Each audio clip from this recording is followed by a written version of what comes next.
دوسرا سوال یہ ہے کہ بعض لوگوں کا خیال ہے کہ سیدنا آدم علیہ السلام کی توبہ جو ہے نبی علیہ السلام کے وسیلے سے ہوئی، اور اس تخلیق کائنات کی وجہ بھی نبی علیہ السلام ہے۔ اس سے فردر کہ نبی علیہ السلام کا جو نور ہے وہ سیدنا آدم علیہ السلام کے انگوٹھے میں آیا اور انہوں نے چوما۔ دیکھیں جی، یہ بھی بڑا کریٹیکل ایشو ہے۔ مسئلہ نمبر 43 میرا وسیلہ اور توسل کے صحیح احکام و مسائل پہ ریکارڈڈ موجود ہے، اس میں نے یہ ڈیٹیل سے ساری چیزیں ڈسکس کی ہیں۔ یہ جو نبی صلی اللہ علیہ وآلہ وسلم کے وسیلے سے آدم علیہ السلام کی توبہ قبول ہونے کا واقعہ ہے، یہ المستدرک للحاکم میں موجود ہے۔ اگرچہ امام حاکم نے اس کی تصحیح بھی کی ہے کہ یہ حدیث صحیح ہے، لیکن امام ذہبی جنہوں نے اس کے اوپر بعد میں تحقیم کی، ان کا موقف یہ ہے کہ اس میں ایک کذاب راوی ہے، اور امام ذہبی کی بات ہی زیادہ مضبوط ہے کہ روایت کمزور ہے۔ اور ویسے بھی یہ ایک اسلوب کے بھی خلاف ہے، کیونکہ صحیح بخاری میں 1010 نمبر حدیث ہے کہ سیدنا عمر رضی اللہ تعالیٰ عنہ کے زمانے میں جب قحط پڑ جاتا تو سیدنا عباس ابن عبد المطلب کو وہ لے کے آتے اور کہتے اے اللہ، جب تک تیرے نبی ہم میں موجود تھے ہم ان کے ذریعے سے تیری طرف وسیلہ اور توسل اختیار کرتے تھے، اب ان کے بعد ہم ان کے چچا کو لے کے آئے، ان کی دعا کی برکت سے بارش نازل فرما، تو بارش نازل ہو جایا کرتی تھی۔ وسیلہ اور توسل یہ ہے کہ جو سامنے بندہ موجود ہے اس سے دعا کروائیں۔ آج نبی علیہ السلام دنیا میں سامنے موجود ہو، ہم آپ صلی اللہ علیہ وآلہ وسلم سے ہی دعا کروائیں گے۔ لیکن قبر مبارک پہ جا کے کسی صحابی نے کوئی بھی صحیح سند سے ثابت نہیں ہے۔ ایک کمزور سی روایت المصنف ابن ابی شیبہ سے پیش کرتے ہیں، اس میں بھی آمش مدلس ہیں اور ان سے روایت کر رہے ہیں، سما کی تصریح نہیں ہے۔ باقی بخاری میں جب موجود ہے کہ قحط پڑا تو سیدنا عمر کا ایٹیچیوڈ کیا تھا، ٹھیک ہے، کہ وہ انہوں نے بالکل عقیدہ امت کو بتا دیا کہ وسیلہ اور توسل کیا ہے۔ اور سیدنا عمر ان راویوں میں سے ہیں بخاری و مسلم کی ان احادیث کے کہ جب غزوہ جو صلح حدیبیہ کے موقع پر جب پانی کم پڑ گیا تو سیدنا عمر رضی اللہ عنہ نے نبی علیہ السلام کو پیالہ دیا، آپ صلی اللہ علیہ وسلم نے اپنی مبارک انگلیاں اس میں ڈالی تو چشمے پانی کے جاری ہو گئے۔ سیدنا عمر کو تو پتہ تھا کہ آپ کے مبارک ہاتھوں سے پانی کے چشمے جاری ہوئے ہیں، تو وہ کہہ سکتے تھے یا رسول اللہ علیہ وسلم جب آپ ہم میں موجود تھے، ہم آپ کے وسیلے سے دعائیں کرواتے تھے اللہ کے حضور، اب آپ کی قبر پہ پیالہ لے کے اپنا قبر مبارک سے ہاتھ باہر نکالے۔ یہ تو انہوں نے نہیں کیا، الٹا بلکہ انہوں نے امت کو عقیدہ سمجھایا۔ یہ تو پھر شیخ زکریا کاندلوی صاحب نے فضائل درود میں اور الیاس قادری صاحب نے فضائل سنت میں لکھ دیا کہ وہ شیخ احمد رفاعی کے لیے 555 ہجری میں نبی علیہ السلام نے قبر مبارک سے نعوذ باللہ ہاتھ باہر نکالا، اور 90,000 لوگوں نے یہ مجمع نے یہ منظر دیکھا، اس میں شیخ عبد القادر جیلانی بھی ہیں۔ تو یہ سارے جھوٹے واقعات ہیں اس قسم کے۔ تو وہی جو حدیث ہے نا حاکم کی، اس میں موجود ہے کہ نبی علیہ السلام کے وسیلے سے آدم علیہ السلام کی توبہ قبول ہوئی، اور اس میں آگے ہے کہ پھر آدم علیہ السلام پوچھتے ہیں یا اللہ یہ محمد کون ہے، تو اللہ تعالیٰ فرماتا ہے کہ اگر میں محمد کو نہ پیدا کرتا تو کائنات کی کسی چیز کو پیدا نہ کرتا۔ یہ سارے الفاظ اسی ایک روایت کے اندر ہیں، وہ روایت اصول محدثین کے اندر ضعیف ہے، کیونکہ قصہ آدم اور ابلیس قرآن حکیم میں 7 دفعہ آیا ہے۔ اگر آدم علیہ السلام کی توبہ کا یہ واقعہ ہوتا تو قرآن پاک میں منوان اس طریقے سے آتا۔ 7 دفعہ اللہ تعالیٰ نعوذ باللہ بھول گیا کہ بتانا کہ یہ بیچ میں الٹا دعا بھی آئی ربنا ظلمنا انفسنا، اور پورا سورۃ الاعراف میں ڈیٹیل آئی، سورۃ البقرہ کے اندر، سورہ صاد کے اندر، سورہ بنی اسرائیل کے اندر، سورۃ الکاف کے اندر، کہیں پہ بھی یہ بات ڈسکس نہیں ہوئی ہے۔ یہ تو بڑی امپورٹنٹ بات تھی۔ اور پھر انسانیت کی پیدائش کا مقصد نبی علیہ السلام کی اگر پیدائش ہے، یہ تو اس سے بھی زیادہ امپورٹنٹ بات ہے، یہ قرآن میں ہونی چاہیے۔ جبکہ قرآن حکیم میں سورہ ہود اگر آپ نکالیں تو پارہ نمبر جو 12 ہے اس کا پہلا پیج آپ سورہ ہود کی جو ابتدائی آیات ہے وہ آپ پڑھ کے دیکھ لیں، اللہ تعالیٰ نے اس کائنات کا مقصد بھی بتا دیا ہے کہ میں نے کیوں پیدا کیا۔ شروع کی آیات ہے، آیت نمبر جو ہے وہ 7 ہے سورہ ہود کی۔ وَهُوَ الَّذِي خَلَقَ السَّمَاوَاتِ وَالْأَرْضَ فِي 6 أَيَّامٍ، وہی ہے اللہ جس نے پیدا کیا آسمان اور زمین کو 6 دنوں میں۔ وَكَانَ عَرْشُهُ عَلَى الْمَاءِ، اس وقت اس کا عرش پانی پر تھا۔ لِيَبْلُوَكُمْ أَيُّكُمْ أَحْسَنُ عَمَلًا، اور اس نے یہ کائنات اس لیے پیدا کی تاکہ تمہیں جانچے کہ تم میں سے کون نیک اعمال کرتا ہے۔ یہ کائنات انسانوں اور جنوں کے لیے پیدا ہوئی ہے کہ اللہ ان کو جانچے، کسی ایک شخص کے لیے نہیں۔ ٹھیک ہو گیا، تو بالکل کلیئر ہے۔ باقی یہ جو واقعہ نا کہ جی وہ پھر انگوٹھوں میں وہ نور آ گیا، یہ حاکم میں یہ بھی موجود نہیں ہے۔ یہ پتہ کہاں میں موجود ہے؟ یہ انجیل برناباس کے اندر، جس کو میں بڑے عرصہ پہلے کہتا تھا کہ جعلی انجیل ہے، یہ کسی مسلمان نے بیٹھ کے لکھی ہے، اور کرسچنز تو پہلے نہیں مانتے۔ ہمارے پاس جب جو اسٹیبلش انجیل جو ہے gospel of John, Luke, Marks اور میتھیو، جو 4 ان کے اصحاب نے جمع کی ہوئی ہے، اس میں بھی کئی ایک جو ہے پروفیسیز نبی علیہ السلام کے بارے میں موجود ہیں، وہ کیوں نہ ہم پیش کریں؟ برناباس لے کے آتے ہیں۔ برناباس تو لگتا ہے کہ کسی مولوی نے، بلکہ مولویوں کے پینل نے بیٹھ کے لکھی ہوئی ہے، بالکل ٹارگٹ کر کے۔ یہ انجیل برناباس کے اندر ہے کہ آدم علیہ السلام کے انگوٹھوں میں نبی۔ اگر آپ کو ہماری ویڈیو پسند آئی ہو تو چینل کو سبسکرائب، ویڈیو کو لائک اور کمنٹ میں جزاک اللہ لکھنا مت بھولیے. شکریہ. اسلام کا نور آیا اور انہوں نے چوم کے آنکھوں کو لگایا. یہ مطلب اپنی کتابوں میں بھی جو اضافے کرتے تھے یا تعریف کرتے تھے یا لاتے تھے, اب عیسائیوں کی کتاب میں بھی ظاہر ہے قرآن میں تو تعریف نہیں کر سکتے تھے, تو انہوں نے کہا کہ چونکہ یہود و نصارہ اپنی کتابوں میں کرتے رہے, تھوڑی سی ہم بھی اس میں کر دیں. ٹھیک ہے نا جی.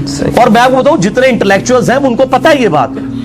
کبھی بھی انٹلیکچوئل لوگ جو ہیں وہ انجیل برناباس کا حوالہ آ کے نہیں دے رہے ہوتے جوز اور کرسچنز کو. ٹھیک ہے, جوز نے تو ماننا نہیں ہے, تو یہ بالکل یعنی کمزور گراؤنڈز کے اوپر. میں نے وہ ساری پڑھی ہے, وہ تو لگتا ہے کسی نے بیٹھ کے لکھی ہے. ٹھیک ہے نا, تو وہ کہتا ہے جی پوپ کی لائبریری سے 7ویں عیسوی میں ہمارے, اچھا کہتے ہیں پرانے بزرگوں کو نہیں پتا چلا, بعد والے بزرگوں کے سامنے آ گئی, وہ پوپ کی لائبریری میں چھپی ہوئی تھی, یہ ہوا تھا وہ ہوا تھا. تو وہ آج تو میرے بھائی کاربن ڈیٹنگ کروائی جا سکتی ہے, پتہ لگ جاتا ہے کہ یہ وہ 700 سال کے بعد اسی وقت ہی لکھی گئی تھی, یہ واقعی یہ کوئی 2000 سال پرانی ہے. پتہ چل جائے گا. وہ جس طرح وہ بریلوی حضرات نے مصنف ابن ابی شیبہ کا ایک نسخہ نکال لیا ہے, اس کا مصنف عبدالرزاق کا, وہ حدیث نور والا, رائٹنگ آج دے زمانے دی ہے, کاغذ آج دے زمانے دا, کہتے ہیں بہت پرانا نسخہ مل گیا. ٹھیک ہے, اے بھائی جھوٹ ڈھونڈ نہیں چلنے, کاربن ڈیٹنگ نہ پتہ چل جاتا ہے کتنی پرانی کوئی شے ہے. ٹھیک ہے, تو یہ بالکل غلط ہے, یہ اس کی کوئی اصل موجود نہیں ہے.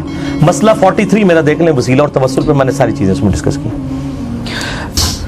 نبی کریم صلی اللہ علیہ وآلہ وسلم کو سید الاولین والآخرین اور امام اعظم کیوں کہتے ہیں؟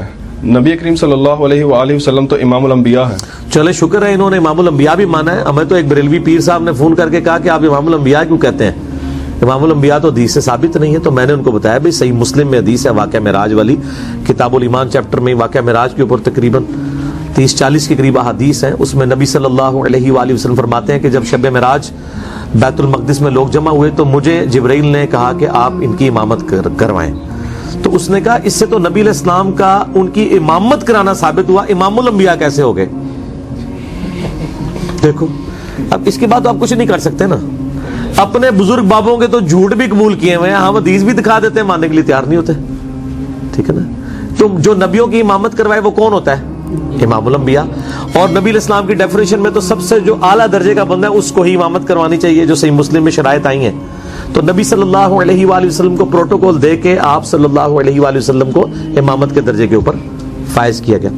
سید الاولین والآخرین, بخاری و مسلم میں حدیث ہے کہ انا سید الاولین والآخرین, میں جو گزر چکے اور جو آنے والے ہیں میں ان کا سردار ہوں قیامت والے دن.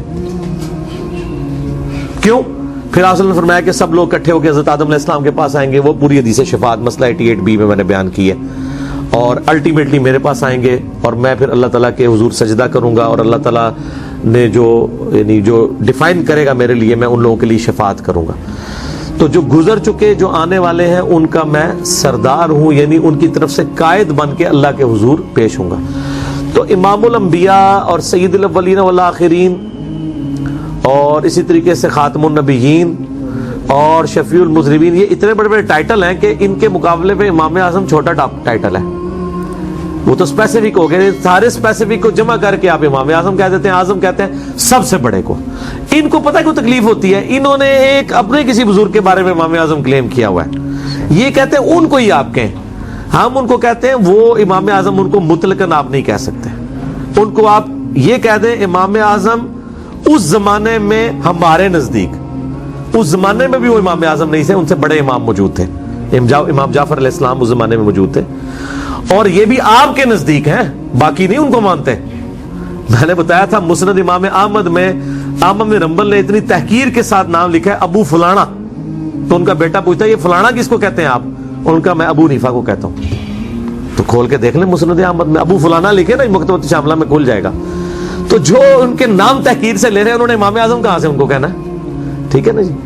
تو امام شافعی رحمہ اللہ نے اگر کہیں کہا ہے تو میرے علم میں نہیں ہے, سنی سنائی بات ہے, میں نے پڑھی نہیں ہے. البتہ یہ ہے کہ یہ ٹائٹل آپ کسی کو نہ دیں, صرف نبی صلی اللہ علیہ وآلہ وسلم تک ٹائٹل رکھیں بس. اصل میں اس میں ضمن ایک بات آتی ہے نا کہ احناف سے جب ہم کہتے ہیں کہ آپ اپنے آپ کو حنفی کہتے ہیں تو محمدی کیوں نہیں کہتے؟ تو وہ یہ کہتے ہیں کہ جی اس میں دو نسبتیں بھی ہو سکتی ہیں, جیسے ہم پاکستانی بھی ہیں, پنجابی بھی ہیں, تو ہم جو ہے حنفی بھی ہیں, محمدی بھی ہیں.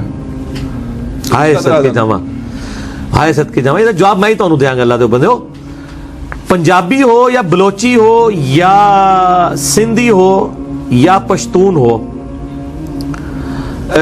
ان اگر آپ کو ہماری ویڈیو پسند آئی ہو تو چینل کو سبسکرائب، ویڈیو کو لائک اور کمنٹ میں جزاک اللہ لکھنا مت بھولیے. شکریہ. وہ سارے کے سارے اگر اپنے آپ کو پاکستانی ہونے کے ساتھ اپنے ان صوبوں کے ساتھ منسوب کرتے ہیں تو وہ پاکستان کے جو قوانین ہیں ان کو بھی اسی طریقے سے مان رہے ہوتے ہیں. ٹھیک ہے نا جی. یہ نہیں کہہ رہے ہوتے کہ جی اگر کے پی کے میں جو ہے وہ چور کی سزا یہ ہے تو پنجاب میں کوئی اور ہے، ہم نہیں مانتے. دونوں ایک ہی قانون کے تحت چل رہے ہوتے ہیں نا. لیکن ان کے جو 4 صوبے ہیں نا، حنفی، شافعی، مالکی، حنبلی، اس میں ایک کہتا ہے کہ جو امام کے پیچھے فاتحہ نہیں پڑھتا اس کی نماز نہیں ہوتی. دوسرا کہتا ہے جو فاتحہ پڑھے اس کے منہ میں انگارہ رکھ دو. تو یہ تو صوبے ایک ملک کے ہے نہیں ہے، یہ تو ایک انڈیا کا صوبہ ہے، ایک پاکستان کا ہے. یہ مثال ہی غلط دی ہے انہوں نے. اگر یہ سارے محمدی ہوتے اور اس کی برانچز ہوتی ہیں تو ایک دوسرے سے اس طرح نفرتیں نہ کرتے. خانہ کعبے میں 4 مسلے نہ انہوں نے ڈالے ہوتے. کیا پنجابی جب جاتا ہے کے پی کے میں تو کیا کہتا ہے جو تک پنجابی امام نہیں ہوگا میں نماز نہیں پڑھوں گا؟ ایسا ہوتا ہے؟ تو یہ پھر مثالیں کیوں دیتے ہیں؟ انہوں نے تو کعبے میں 4 مسلے ڈالے ہیں اپنے. اللہ تعالیٰ، میرا تو کلپ بھی چڑھا ہوا ہے جو خانہ کعبے میں 4 مسلے والا، اس کی باقاعدہ تصویر لگا کے پورا میں نے بتایا کہ 1925 تک کہاں کہاں پہ یہ 4 مسلے موجود تھے. اگر یہ سمجھتے ہیں کہ چاروں ہی ماشاءاللہ پاکستانی تھے یا چاروں ہی محمدی تھے تو 4 مسلے کیوں ڈالے ہوئے؟ کیا یہ ہوتا تھا کہ حضرت ابوبکر صدیق نماز پڑھائیں تو حضرت عمر، عثمان و علی نہ ان کے پیچھے پڑھیں، یا حضرت عمر پڑھا رہے ہیں تو باقی 3 نہ پڑھیں؟ ایسا تو نہیں ہوتا تھا. یہ مثالیں غلط دیتے ہیں اور یہ کہتے ہیں نا جی وہ سب کچھ اس میں کور ہو جاتا ہے. تو کہنے نال نہیں کور ہو جانا. کوڑ نہ مارو، جھوٹ نہ بولو. ٹھیک ہے نا. یہ سب کچھ پردہ ڈالنے کے لیے یہ باتیں کر رہے ہیں. بالکل ایسا نہیں ہے. اور محمدی ہم اس لیے کہتے ہیں، ہم تو کہتے ہیں محمدی سے بھی آپ اوپر جائیں، مسلم کہیں اپنے آپ کو. نبی علیہ السلام کو قرآن حکیم میں یہی حکم ہوا ہے، انا اول المسلمین. اور قرآن حکیم میں ہوا سماکم المسلمین من قبل وفی ھذا. اس قرآن کے نزول سے پہلے ابراہیم علیہ السلام نے تمہارا نام مسلم رکھا تھا اور اس کتاب میں بھی اللہ نے تمہارا نام مسلم رکھا ہے. ہم کہتے ہیں آپ اس سے بھی اوپر آئیں، مسلم کہیں، اللہ کے سامنے سر تسلیم خم کرنے والا. اور کلمے میں چونکہ لا الہ الا اللہ محمد رسول اللہ صلی اللہ علیہ وآلہ وسلم، تو دوسرے نمبر پہ اگر کوئی چیز ہو سکتی ہے تو محمدی ہو سکتی ہے. اگر ان کے کلموں میں کہیں ان کے بزرگوں کے نام آتے ہیں تو ضرور ڈالیں. ہم کہتے ہیں اس سے امت کے ڈویژن میں اضافہ ہوا ہے. اگر یہ کہتے ہیں فروع اختلافات ہیں تو ایک دوسرے کے پیچھے نمازیں کیوں نہیں تھے یہ پڑھتے؟ ابو فلانا کہہ کے کیوں ایک دوسرے کو بلاتے تھے؟ ٹھیک ہے. اور نہ میری زبان کھلاؤ، بہت کچھ ہے. انہوں نے پردے رکھے نا. یہ اسی طریقے سے ہے وہ جیسے ہمارے سیاسی لیڈرز ٹی وی کے اوپر آگے بڑی پازیٹیو باتیں ہو رہی ہوتی ہیں. سٹارٹ ہی جب مخالف کا کرتے کہتے ہیں میں ان کا بڑا دل سے احترام کرتا ہوں لیکن تو پتا ہے وہ دلی کتنی بڑی بڑی گالا کاٹ رہا ہوتا ہے. یہی خوشی ہے. یہ سارے انہوں نے پردے نا فاش نہ کراؤ، جتنے کر دیتے اتنی بہت ہے. دین کتابوں میں ہے یا شخصیات میں؟ اگر کتابوں میں ہے تو کتابیں کون سی ہیں؟ اور کیا ہم بالکل ہی شخصیات کے منکر ہو جائیں؟ نہیں، شخصیات کے منکر نہ ہو. آپ جن شخصیات کی کتابیں ہیں نا ان کے منکر نہ ہو. کتابیں لکھی ہیں صحیح بخاری، صحیح مسلم، امام بخاری، امام مسلم نے. آپ نے اپنے مولویوں کی کتابیں لوگوں کے ہاتھوں میں پکڑا دی ہوئی ہیں. اللہ تو بندو ایک ٹکٹ ہی 2 مزے نہ لو. ٹھیک ہے نا. شو آپ کس کو کر رہے ہیں؟ ہاتھی کے دانت آپ نے کچھ اور رکھے ہوئے ہیں اور اندر والے دانت کچھ اور ہیں. تو ان اماموں کو تو ہم مانتے ہیں، ہم ان کے ناموں کے ساتھ رحمہ اللہ کہتے ہیں. ہم کتابوں میں ہی دین ہے اور ان اماموں نے بھی کتابوں کی طرف ہی ہمیں، یعنی امام بخاری کو اپنی پکچر تو نہیں دے گئے ہیں، کوئی سیلفی بنا کے تو نہیں چھوڑ گئے. انہوں نے ایک کتاب امت کے حوالے کی ہے کہ یہ میری محنت ہے، میری زندگی کی. آج بھی ہم بخاری شریف جب پڑھتے ہیں تو ہم سمجھ لیں امام بخاری سے ہی پڑھ رہے ہوتے ہیں کہ انہوں نے اتنی محنت کر کے جو حدیثیں جمع کی تھی. اگر امام بخاری، امام مسلم کے ذریعے آپ آج کے 14ویں صدی کے 15ویں صدی کے بزرگوں کو آپ کو ڈگریاں دلوانا چاہتے ہیں تو تسی جناب الٹے بھی لٹک جاؤ. انہوں نے اسے ڈگری نہیں دینی، انہوں نے کوئی کنٹریبیوشن نہیں ہے. یہ سارے نقال ہیں اور نقال تو ہم بھی ہیں. یہ کون سا بخاری مسلم کی حدیثوں کی ہر حدیث کی سند نبی علیہ السلام تک لے کے جا رہے ہوتے ہیں. وہ ایک استاد کی سند بیان کر دیتے ہیں تو اس سے سارا کچھ حل ہو جائے گا. اس طرح تو نہیں ہوتا. ان محدثین نے اپنی ایک ایک حدیث کی سند نبی علیہ السلام تک پہنچائی ہے. یہ کتابیں میرا یوٹیوب پہ آپ کلپ کھول لیں، سنی احادیث کی 6 کتابیں 6 ڈیجن میں لکھیں سنی بکس، تو کلپ کھل جائے گا، اس کی انٹرنیشنل نمبرنگ سب کچھ کھل جائے گا. تو میں نے بتائی ہیں کون سی ہیں. قرآن پاک کے بعد کون سی مین اسٹریم کی کتابیں؟ بخاری، مسلم، ابو داؤد، ترمذی، نسائی، ابن ماجہ، مسند امام احمد، الموطا امام مالک. یہ ساری کتابیں الحمدللہ. اگر آپ کو ہماری ویڈیو اچھی لگی تو ہمارے چینل کو سبسکرائب ضرور کریں.